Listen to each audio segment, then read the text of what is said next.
Molt bones a tothom i benvinguts al canal d'Espectáculos BCN.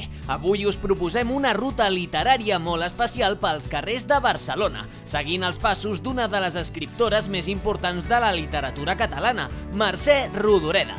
Descobrirem els llocs que van inspirar algunes de les seves obres més emblemàtiques. Som-hi! La plaça del Diamant. Comencem la nostra ruta a la plaça del Diamant, al barri de Gràcia. Aquesta plaça és l'escenari principal de la seva novel·la més coneguda, La plaça del Diamant. Aquí la protagonista, la Colometa, viu les seves alegries i penúries. Passejar per aquesta plaça ens transporta directament a les pàgines del llibre i ens fa sentir com si la Colometa pogués aparèixer en qualsevol moment. La plaça del Diamant és un símbol de la vida quotidiana i les lluites personals de les dones de l'època. Rodoreda va capturar perfectament l'essència de Gràcia i la seva gent. El Parc de la Ciutadella. Continuem cap al Parc de la Ciutadella, un altre lloc que va inspirar a Rodoreda. En el seu llibre A l'home, el parc és un espai de refugi i introspecció per a la protagonista. Rodoreda sovint passejava per aquest parc, trobant inspiració en la seva tranquil·litat i bellesa natural. El Parc de la Ciutadella és un oasi de pau enmig de la ciutat i Rodoreda el va utilitzar per explorar els sentiments i pensaments més profuns dels seus personatges. Aquest espai verd reflecteix la dualitat entre la serenitat exterior i el tumult interior. El barri de Sant Gervasi.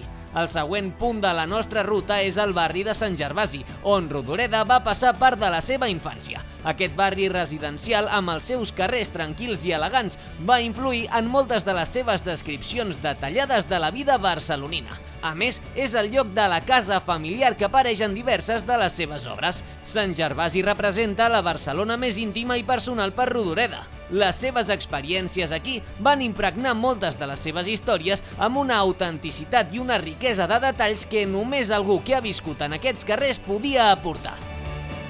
I per últim, el carrer de les Camèlies. Aquest carrer és l'escenari de la novel·la El carrer de les Camèlies, una obra que explica la vida de la Cecília, una dona que busca la seva identitat i llibertat. Rodoreda va utilitzar aquest carrer com a símbol de les aspiracions i desil·lusions de la protagonista. El carrer de les Camèlies és un lloc carregat de simbolisme a l'obra de Rodoreda. Les flors de camèlia representen la bellesa efímera i les esperances de la Cecília, la protagonista. Passejar per aquest carrer és com endinsar-se en les pàgines de la novel·la i sentir el pes de les emocions i les experiències de la Cecília. I fins aquí la nostra ruta literària pels llocs de Barcelona que van inspirar Mercè Rodoreda. Esperem que us hagi agradat aquest recorregut i que us animeu a visitar aquests espais amb una nova perspectiva. No oblideu subscriure-us al canal, fer un like al vídeo i deixar-nos un comentari sobre quin és el vostre lloc favorit de la ciutat. Fins la propera!